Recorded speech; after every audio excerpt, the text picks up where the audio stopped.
Let's cultivate our motivation.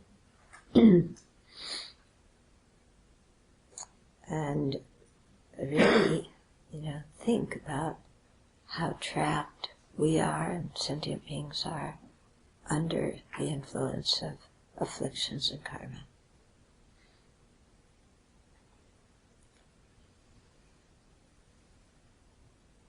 And we know from our own experience the challenge that it entails to counteract the afflictions and karma. But we're also in a situation of great fortune because we've recognized our situation and have the tools to do something about it. And yet there's so many other sentient beings, human beings even, who don't even know what cyclic existence is, who never think I'm under the influence of afflictions and karma, who don't think about their future life or what the causes of happiness and suffering are.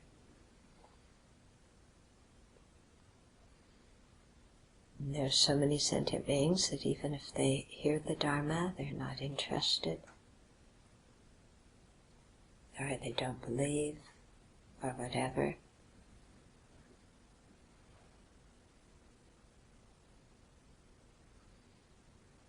And how trapped they are.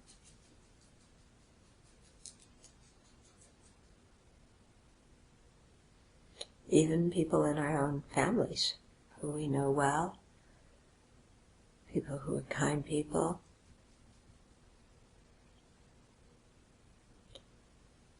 still, not knowing the causes of happiness and suffering, not thinking to try and get themselves out of cyclic existence. And so seeing this, the pervasiveness of this kind of ignorance, and how it still resides within us as well, then let's generate compassion, wishing ourselves and others to be free.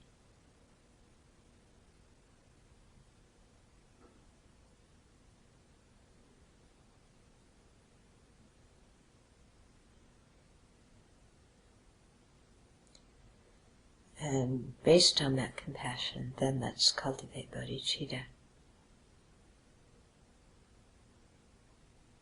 wishing to actually get involved in doing something about the situation on the basis of having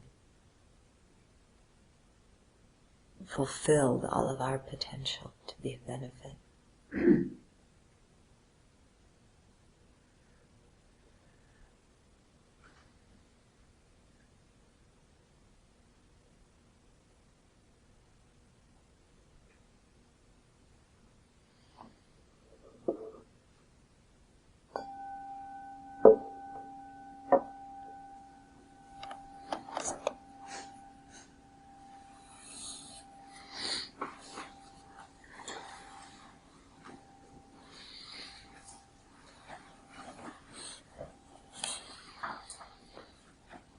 Do you get some feeling from that, thinking about just being under the influence of ignorance and what that entails, and how trapped living beings are, and how even people we know very well, who we consider nice people, who we're close to, who have no understanding of rebirth, no understanding of that happiness comes from internal transformation. Or people that we care about a lot who are still into helping their friends and harming their enemies, which is the usual way sentient beings operate. We consider them kind people because we happen to be on their friend's side. But if we were on their enemy's side, we wouldn't consider them kind people, would we?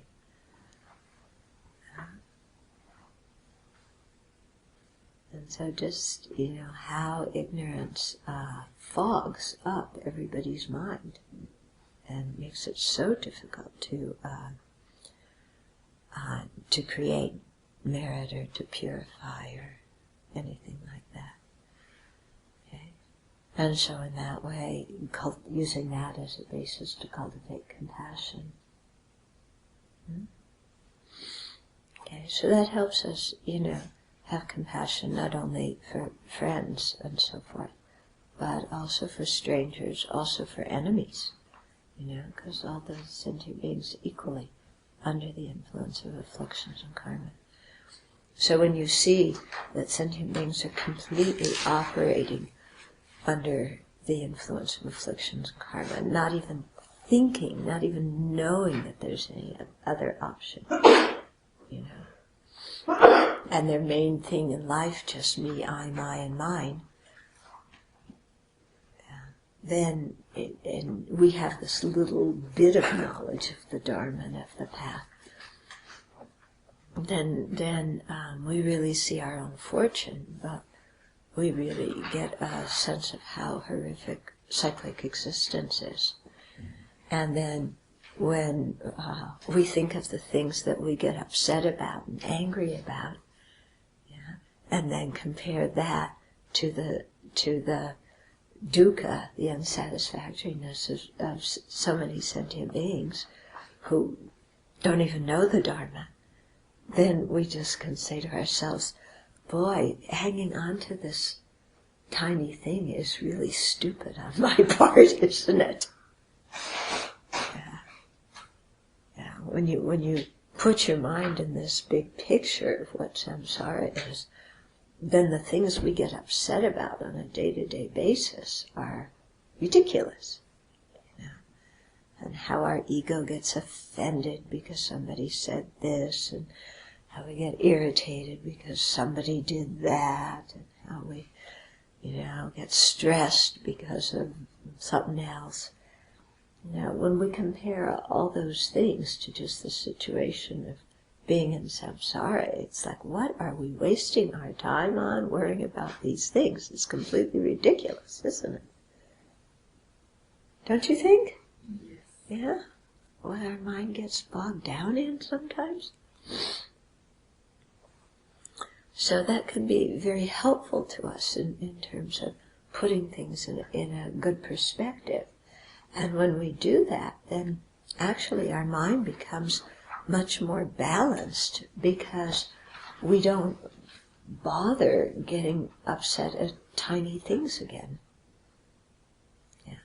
Or if we do get upset about them, we remember the big picture, and then that upset goes away pretty quickly. Because we see, that this happened, that happened, this person said, did, whatever. That's just something, first of all, it's a this life problem. It's not a big problem. Our big problem are afflictions and karma. But even within this life, the thing that we're getting so upset about, in a year or 2 or 5 or 10, we're not even going to remember. And yet today, the fact that somebody said something or did something or didn't say something or didn't do something, we'll ruminate about it all day, and why did they do this and why didn't they do that, and that's not fair, and they're always doing, and and who's miserable because of that? We are. Okay? So it gives us some space in the room some space in the mind to really check and see, okay, what is important and what's not. And not waste our time on so many things that aren't important, that so often are just little things around me, aren't they? Yeah. Little things around me. Me is the center of the universe. Yeah. Forget other people's afflictions and karma. I can't do anything about that anyway. But my problems I can do something about, and they're really serious. Yeah. That's the way the self-centered thought thinks, isn't it? Yeah. Completely just, my stuff is the biggest deal. Okay? And so similarly, when we get into our funk of, oh, poor me, and I do this wrong, and that's not right, no, putting ourselves down and feeling incapacitated, and everybody else gets the good opportunities, and I don't. It's really silly when we look at it from the big picture, isn't it? What we waste our time getting upset in. So when we have the big picture, it's not a thing of, saying to ourselves, oh, look, I'm just selfish for caring about myself. I shouldn't do that. Don't do another self-put-down trip. And it's not a thing of, oh, I shouldn't feel this, so we stuff it. That doesn't do any good. But it's just really, opening our eyes and our heart to look at the big picture. And when we do that in a sincere way, with just, wisdom that looks at it clearly, without any judgment on ourselves or others, then, that becomes a very good antidote for a lot of our self-centeredness. Is this making some sense to you?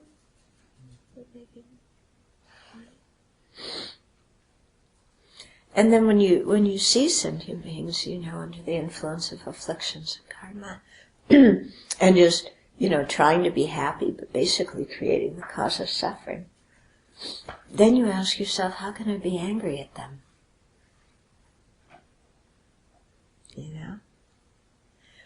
It's like our pets. Yeah.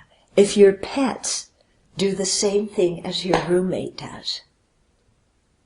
Yeah. Your pet knocks over something on the floor and it spills all over the place, versus your roommate knocks over something on the floor and it spills all over the place. Yeah. You get mad at your roommate. Why aren't you more careful? And why don't you clean up this mess yourself? But your pet does it, and you don't get mad because it's an animal, and you don't expect it to clean it up after itself either. Yeah. It's amazing, isn't it, that the slack we cut our pets, that, we would never give to another human being, because they should definitely know better. So it's quite interesting to think about that. If the, Maitri gets mad at you, or Ach is a better example. Ach was one of our previous cats who had a temper. If Ach got mad at you and went with his claws, you went ouch, but you just it's Ach, and we don't like it, but we didn't get mad at him. Because we knew that he really couldn't do anything about it, as much as we explained to him. Yeah. But if a person does something, that is a human equivalent of with claws, we get so upset, because we expect more of the person. Yeah. But when you look at it from the viewpoint of both of them are under the influence of afflictions and karma, and think about, this person who's losing their temper and doing this and that. They're, in one way just as ignorant about the causes of happiness and the causes of suffering as Achala was.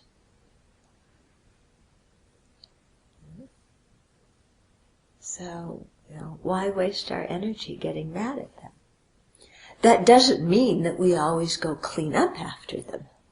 Yeah, we can see that isn't necessarily good for their own welfare if we become a hand servant. So, we can encourage them to be more careful, or we can encourage them to clean up after themselves. But we don't need to be angry in doing that. Okay?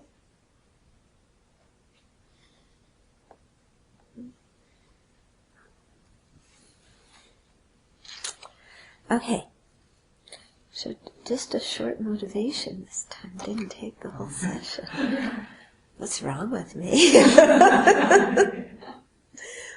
Okay, so we're up to the point where the Buddha starts teaching the Dharma. So I thought I would read a little bit from the, some of his first things. So one is, we've gone through this before, but it's always good to repeat it. There are these two extremes that are not to be indulged in by one who has gone forth. This is the Buddha speaking. Which two? That which is devoted to sensual pleasure with reference to sensual objects, base, vulgar, common, ignoble, unprofitable.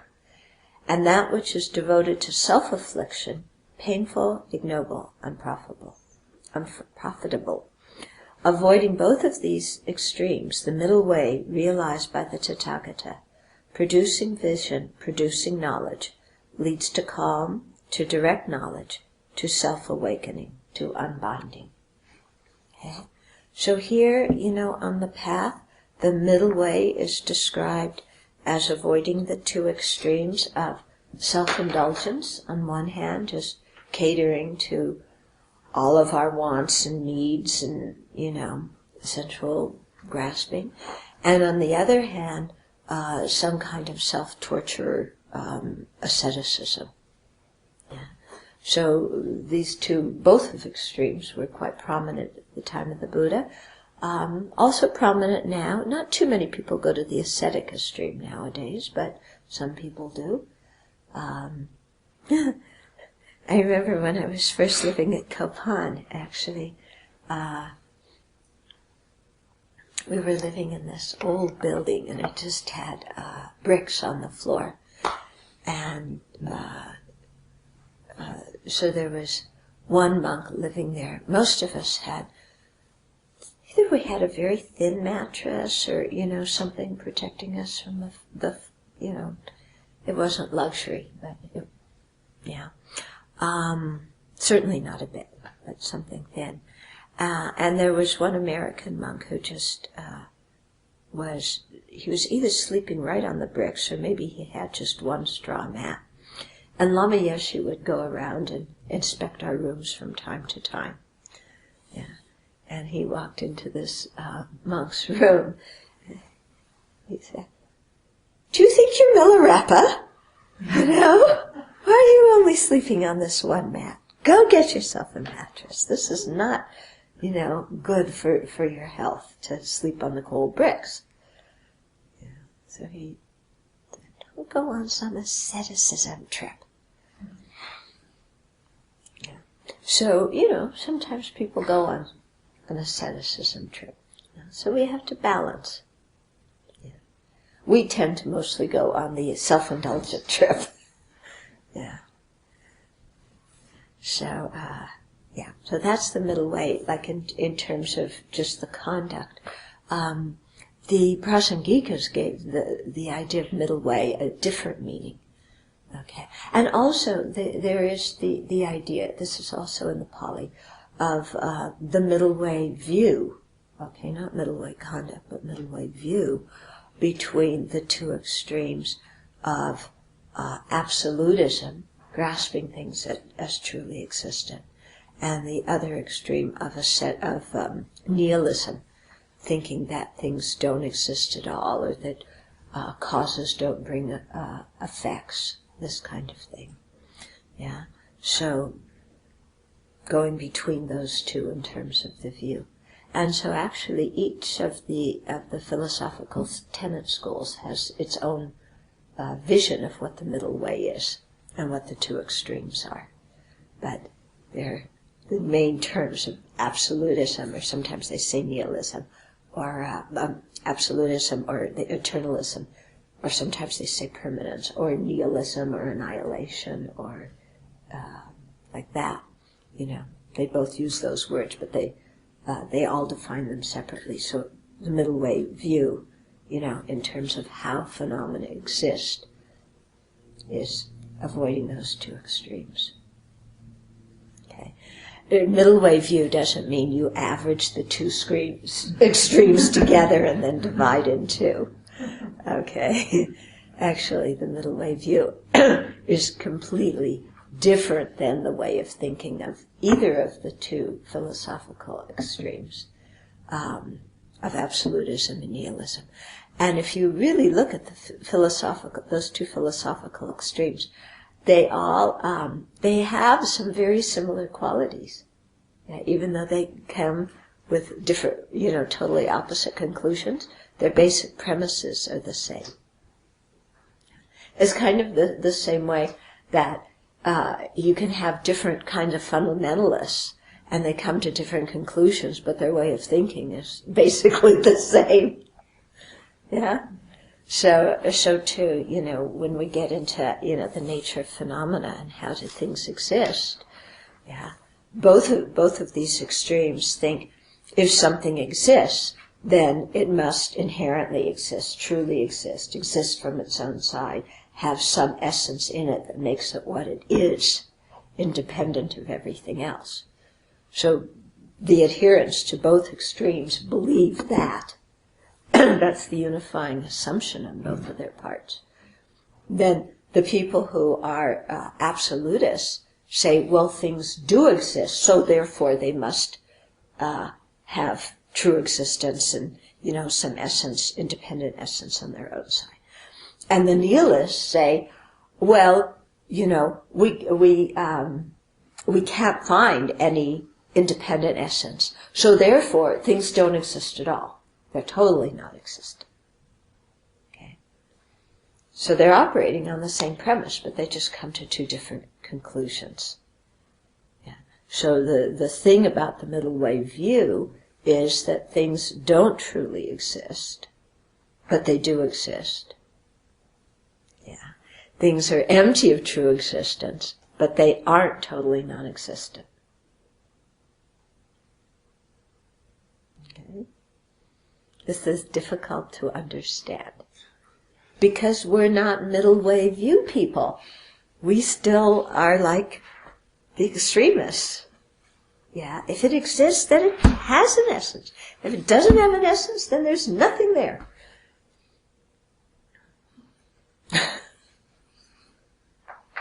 Yeah, that's kind of the way we look at things. But it's neither of those. Because anything we look at, if we investigate it and try and find out what its essence is, we can't find anything. But not finding some essence in it doesn't mean that the object's totally non-existent. It just means it's empty of having its own inherent essence. Doesn't mean it's empty of existence. Okay. But we think, but wait, if there isn't something in this that makes it a cup, then there's absolutely no cup there. If there were no cup there, then what is the water sitting in? Well, there's no water there either. There's some water. Well, if there's no water, then what am I drinking? Well, there's no you either. Yeah. And then it gets really absurd, doesn't it? There's no human being. There's no people. I mean, there are people. There are objects. But they don't exist in the way they appear to us. Okay? It doesn't mean they're non-existent. Then we go, well, how do they exist? If there isn't something in here that is really me, then how is it possible to exist if there's no real me? Anyway, I feel like there's a real me, so there must be. Don't we all feel like there's a real me? I'm here.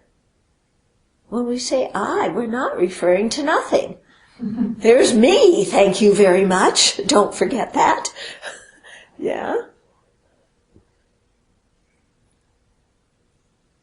Yeah.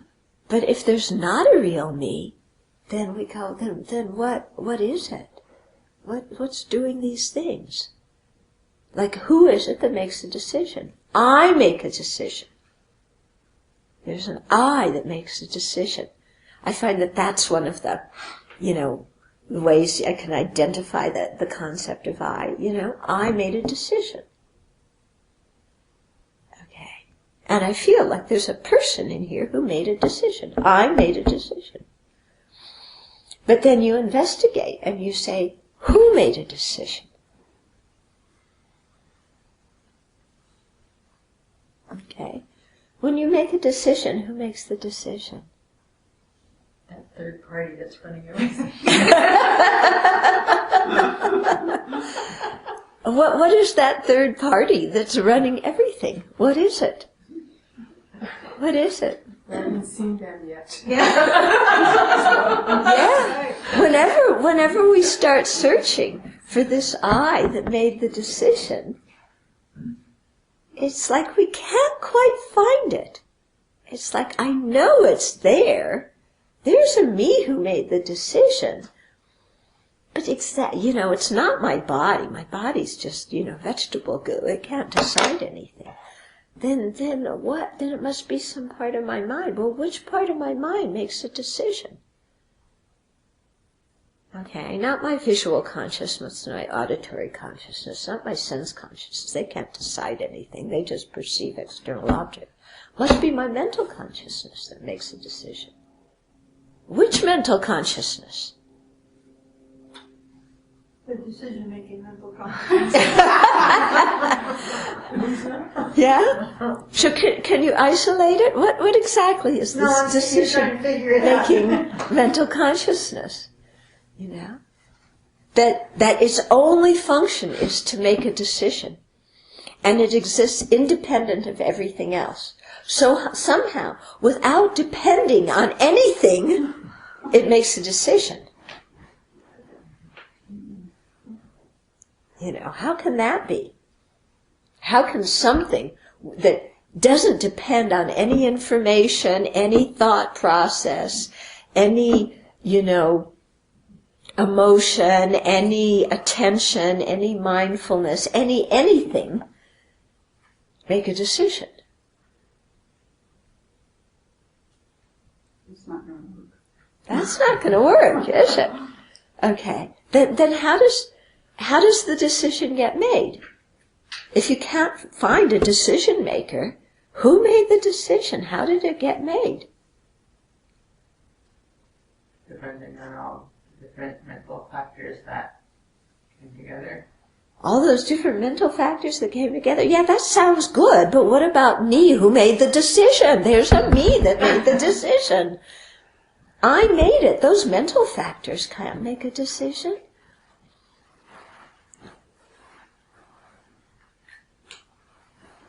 What is the mental factors? Yeah, well, that's another good one. What are mental factors? They're just little, different corners of the mind that help fill out the cognition. Some of them are emotions, some are attitudes, some are views, some are feelings, some are discrimination, some are, attention and intention. There's many, many different mental factors. And they're made of what? They're just consciousness. Yeah. So you're telling me that a bunch of mental factors together made a decision? If that's true, why do I say I made a decision, and why do I feel like there's an I in me that made a decision? What's a decision? A decision. Oh, it's very clear. I know not to do this and to do this. I mean, it's also holding that, Yeah.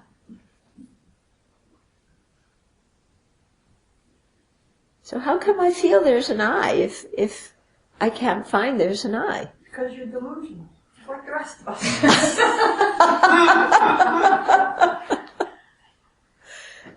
And he's telling me it's just a bunch of mental factors, which I can't even see anyway, so how do I know they exist?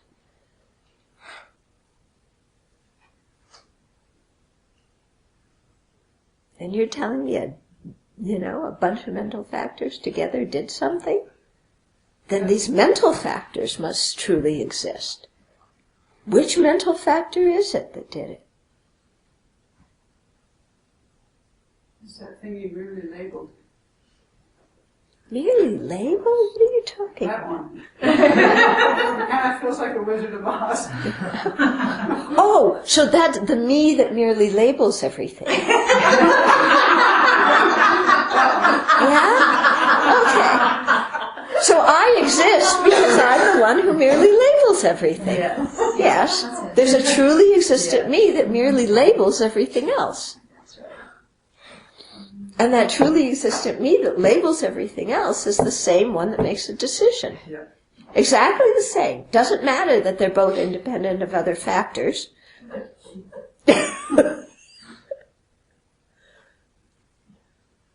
Okay? Are you seeing how we get tied up in knots? Okay? So whenever you're looking for who the I is, with a mind that is grasping at true existence, you're going to get tied up like this. Yeah. So you're not, you're still looking for something somewhere to identify. Yeah. This is really it. This is the me that made a decision. Like some little homunculus somewhere. Here I am. I made the decision. Like you unzip, open up your whole chest and this little person comes out. I made the decision. It's around in there. Yeah. The force and the line and the force. Yeah. Okay. So we get completely tied up when we're looking for something that is really there. When we don't look for something that's really there, when we just say, there's a name given to something, and we've put the parts together, our minds put the parts together, and we've given a name to something, then it's okay. Yeah. But as soon as we look for something that is more than the name given on a base, then we're searching for true existence. Okay, then we're grasping at true existence. Anything more than the name given on the base. Isn't that what we're supposed to do? Isn't that what we're supposed to do? Look for that? No, what I'm talking now about how things conventionally exist. Anything more than the name given on a base is a truly existent something. Okay? What a scary way to exist. Scary way? To think that to not exist. To not To not being exist. merely labeled on a base. Yeah. I mean, that's sort of like, I can't hold on to anything. Yeah. Who's running the show? Right. Yeah. And who's in charge here? Exactly. I always knew there was chaos. Now I know why. Yeah, but we feel like there's got to be an I in charge of everything. Yeah. But when we look for what that I is, we can't find anything in charge.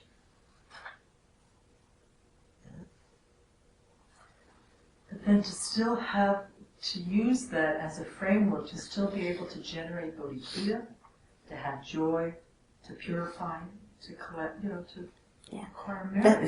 That's David's question from before. That's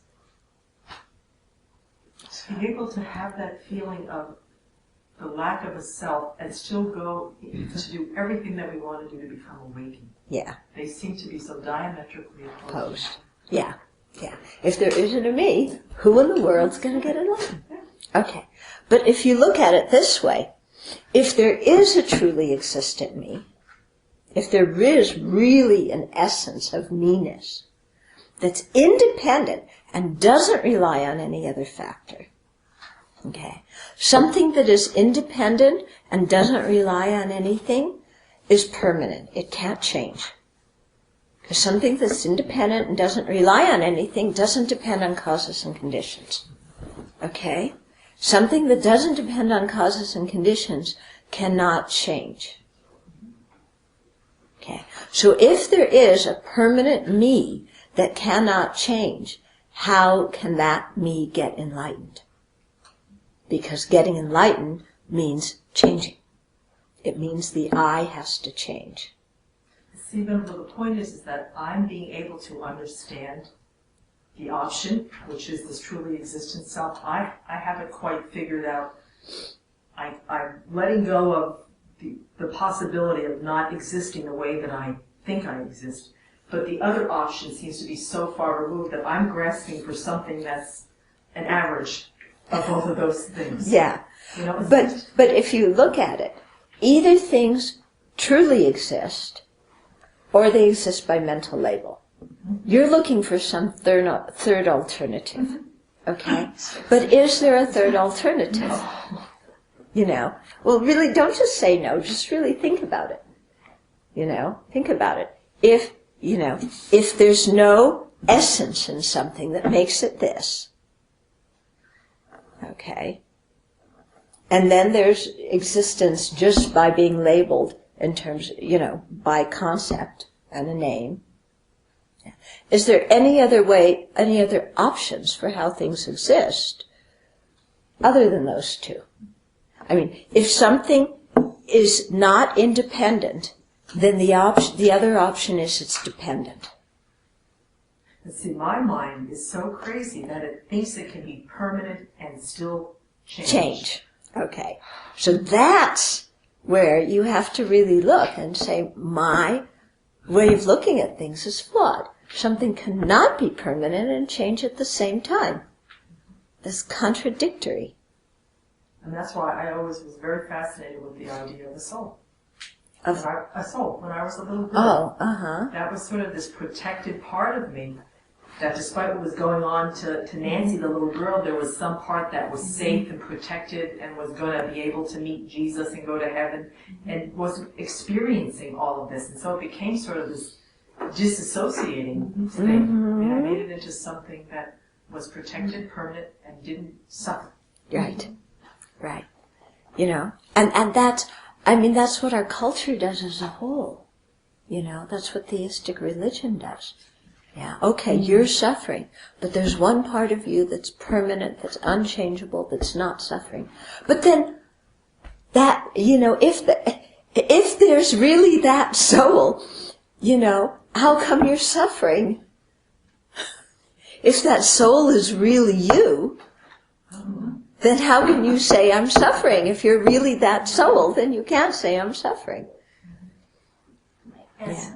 So then you get to this crazy thing, like you were saying, okay, I'm suffering, but then there's this protected part of me that's not suffering.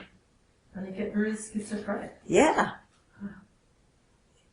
And disassociated and disconnected to your life, because you disassociate from the stuff that's going on, and you go and seek refuge in something that doesn't exist, but you conjure up just to sort of find protection. Yeah. Can we explain then when we pass away? What is that continuity? What is that?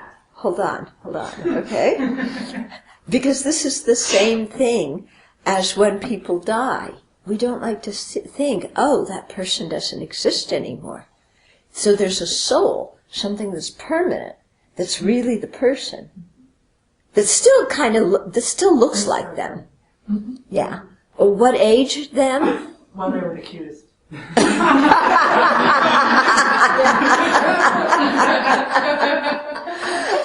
So you're going to go to heaven and be with your mom and dad, but they're going to be, 10 years old when they were cute, and they're your mom and dad. Yeah. I mean, these are the kind of things that, and it really gives some solace. Oh, there's a soul. When you die, there's not total non-existence. There's my soul that goes on. And my soul is still me. And so there's still, somehow, and then you really get physical. Then the soul resurrects and you look the same as you looked before. And like you said, then at what age? I don't know, did they say anything about that? You know? I mean, what do they say when the body gets resurrected? At what age are you supposed to be? And do you still have the diseases you had before? No, you arise incorruptible, the body incorruptible. I don't know if it gives an age, but you are perfect as you arise. Okay. So then you arise in a body that... You never have. Right, because our current body is corruptible. So then you arise in an incorruptible body that looks like your corruptible body. And what's it made out of? Did they say what it's made out of? Titanium, probably light. Yeah. Okay. Made out of light? So, I don't know. Neon light. Yeah. But, you know, so this is the thing, you know, everything we have to just apply reasoning and question and question and question. Yeah. And how can that actually exist? We can see how emotionally it gives a feeling of solace. Yeah. Oh, the person's still there. Yeah. It's so funny. Sometimes I go to a place like I have sadness. I become sad. Like the other day you were giving a teaching and I became all sad. Like, I don't know. I don't exist. There's sadness. Yeah. I'm looking at that part of me that I think was sad. Yeah. And that's why they talk about forbearance. Remember when we were doing the Thursday night classes? The forbearance to understand emptiness? The fortitude to understand emptiness? Because there's this feeling, wait, I'm getting lost here. I don't exist. Wait a minute, I exist, I'm here. Yeah? So it's really difficult for us to think, how can the person exist if it's a mere label? What is the person if it's just a label? But then, what is the person if it's not just a label? Yeah. When I say label, I don't mean that the person is a sound or that the person is a word. Yeah. But just that it depends on labeling. Yeah. But what else are you going to identify as a person besides what our mind has conceptualized and put together and called the person? Yeah. Because you look, we call person on the basis of the 5 aggregates, our body, feelings, discriminations, volitional factors, and consciousness. Okay. So outside of that, we can't find anything that we would call me. But inside of that, we can't find anything that is me either.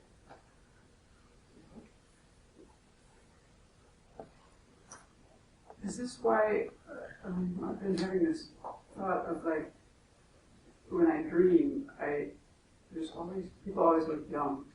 And when you're explaining this and you're talking about we have this conception and this labeled I, I'm thinking like it kind of almost seems to prove to my mind that we do think in these meaning generalities.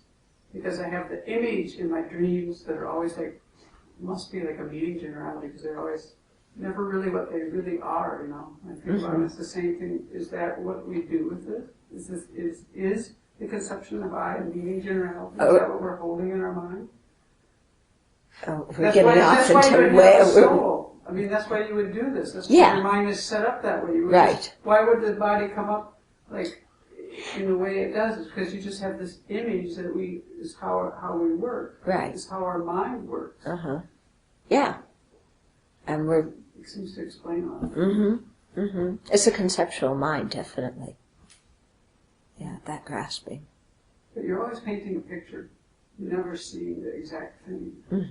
Well, mentally, mostly, I'm not. Yeah. Well, you're getting into a whole other field right now, but, direct and, that. But yes, when we're grasping at true existence, it's a conceptual mind, because we've put things together and constructed an image of something that doesn't exist.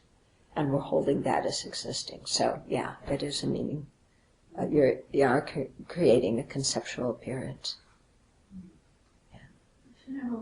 Because you often say the person is not the label. A label is not a person.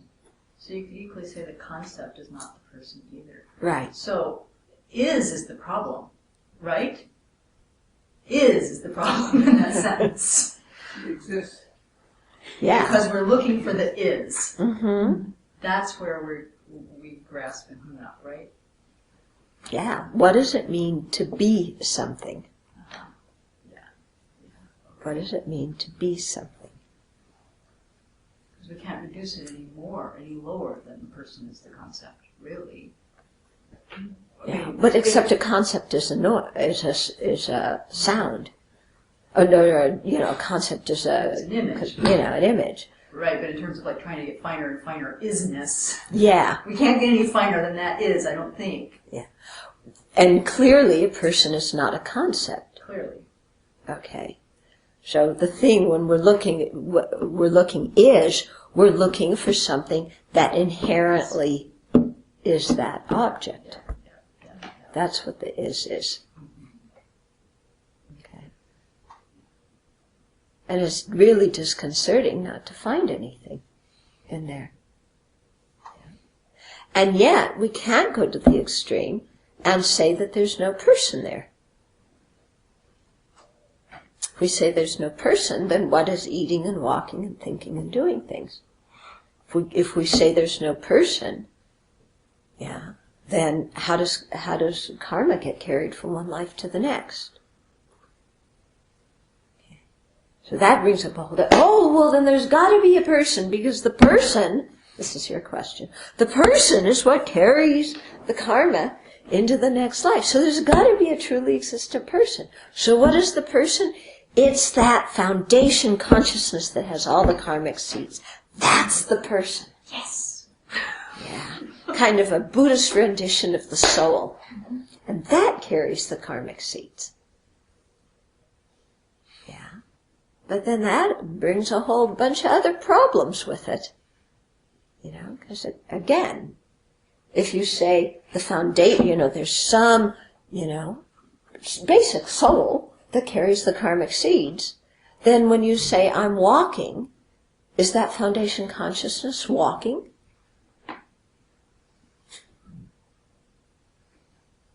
When you say the word I, what does the word I refer to? If there's one thing that is the I, then that thing has to be able to do everything when you use the word I, I think, I burp, I walk, I cry, I'm glad. That one thing, if you identify something as the I, that thing has to be able to do everything that you use the word I for. Can you find something that's doing all those different things?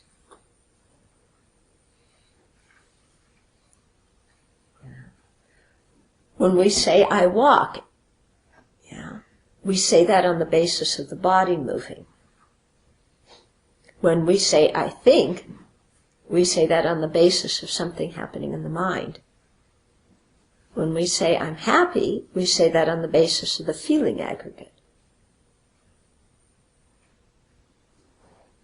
Yeah. When we use the word I, it can be emphasizing one aggregate or another aggregate, and we can't really find anything that does all these things. And that not only does all these things, but is permanent and doesn't depend on causes and conditions. Okay. So do you see how contradictory our way of thinking is? And this is just our innate way of thinking of things, completely contradictory when we start to really examine. So that's why we, keep cutting all these wrong ideas. Yeah. Well, if there isn't an inherently existing God, is there anything that stops me from being you? Is there anything? If there's no I that's inherently existent and permanent, and is there anything that stops me from being you if there's no I?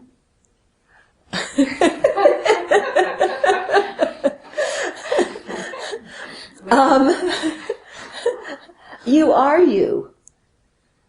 Because I'm I, you're not I, you're you. So, no, there's nothing that stops you from being you. You are you, you're not me.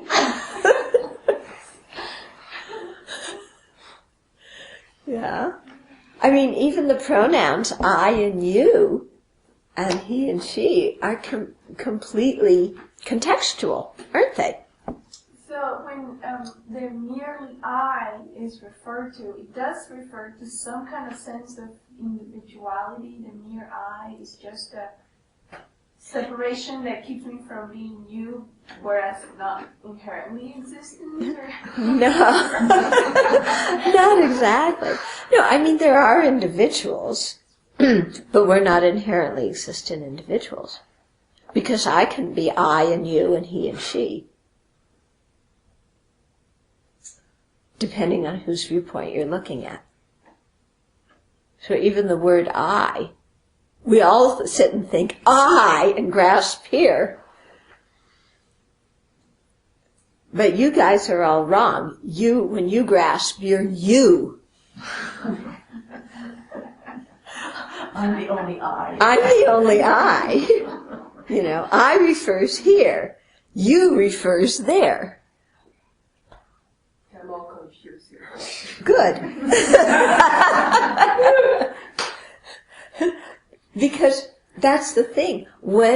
If things were truly existent, okay, then if everybody had a truly existent I, when we said the word I, we would feel what everybody else felt.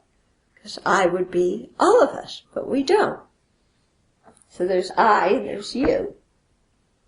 But to you, there's I and there's you.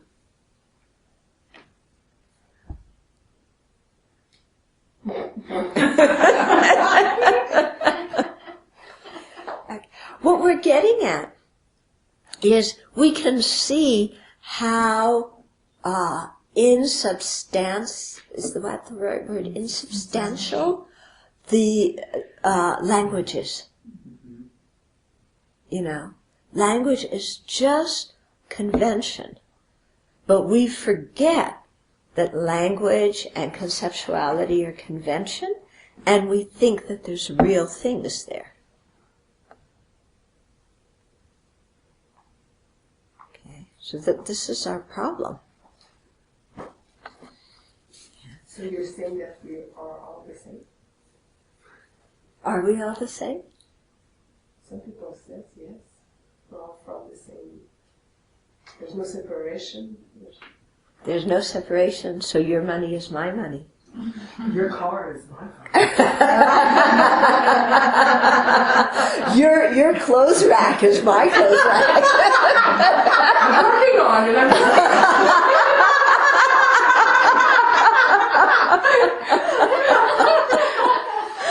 I'm shedding away. Yeah. Okay. Yeah. I was wondering how the extremely subtle clear light mind avoids the problem of the storehouse consciousness or that. Okay.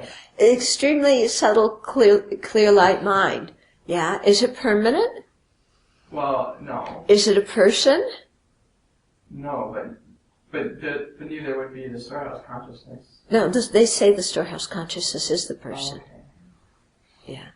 Clear light mind isn't a person. When your gross senses are functioning, does the clear light mind carry the karma? I don't know enough about it. I don't know. Yeah. No. Now, the mere I is what carries the karma. Oh, the mere I carries the karma. Then there's a mere I. Let's draw a box around it. But you can't find it. Whenever you try and find something that is the mere I, you can't find something. You know? And if you try and make the mere I concrete, then you have the mere I in one life and the mere I in the next life. You have Susan in one life and Sam in the next life. So if the mere I is the same, is Susan Sam? Is Sam Susan? Okay. So as soon as our mind tries to reify something and give it some kind of essence, we run into all these problems. Yeah. So then you come back to the thing, either there's independent existence or there's dependent existence. If there's dependent existence, then things have got to depend not only on causes and conditions, not only on mutual relationship, not only on parts, but they have to depend on term and concept as well. Something can't be half independent and half dependent. That's what the lower schools try and do. That's what you're trying to do. Yeah. Right? What? Isn't that what the Svatantrist is? Well, all the schools, it's like it's half inherently existent and half not. Yeah, especially the Svatantrikas are doing that, but all of the schools have their own way of saying we have the middle way. Okay, well, I got onto a distraction on that. Was that helpful? Is it making you think, or you just... Well, I thought that I was getting somewhere, so this is good because I see that I'm not. It's very humbling. I need to question more. Yeah. I thought I was getting a handle on how I was misapprehending, when in fact it's quite deep. Yeah, it's very, very deep, And whenever we get this feeling of, I am just a label, it's like something inside totally freaks out. I'm not just a label. I'm me. And I have this body to prove it. I have my story. I have my history. I have my likes and my dislikes, my neuroses. I have all these things to prove I'm me. Don't ask me to give up any of them. Yeah. And this is one thing, I think, we were talking before sometimes about why people get hung up in the same negative habit again and again, or the same, disturbing emotion again and again. I think it's because it gives us a sense of there being a real me.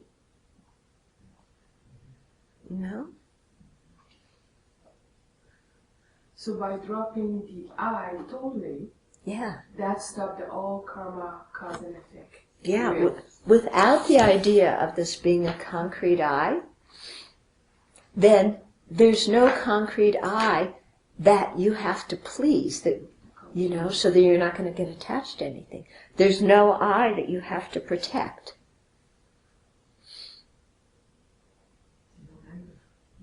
Yeah. So you still continue life after life, whatever needs to be done, but there's no attachment whatsoever. Yeah. You just flow. Yeah, and you don't get reborn due to afflictions and karma, because there's no more afflictions. But you still can have tragic things happen to you, but that just... Yeah, there may be tragic things, but you don't take everything so personally. Yeah, because we can see, when bad things happen, we take everything so personally. Yeah. You want to take my girl's anger.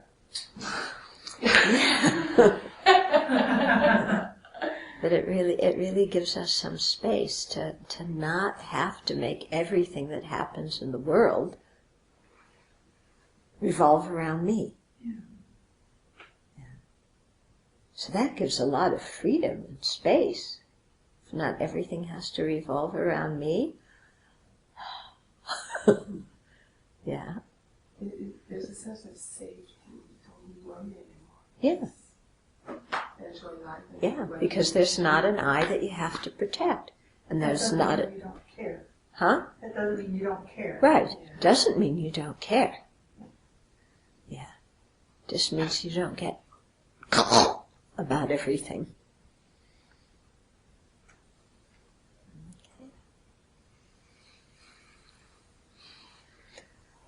dedicate. Due to this merit may we soon attain the awakened state of Guru Buddha, that we may be able to liberate all sentient beings from their suffering. May the precious Bodhi mind, not yet born, arise and grow. May the born have no decline, but increase forevermore.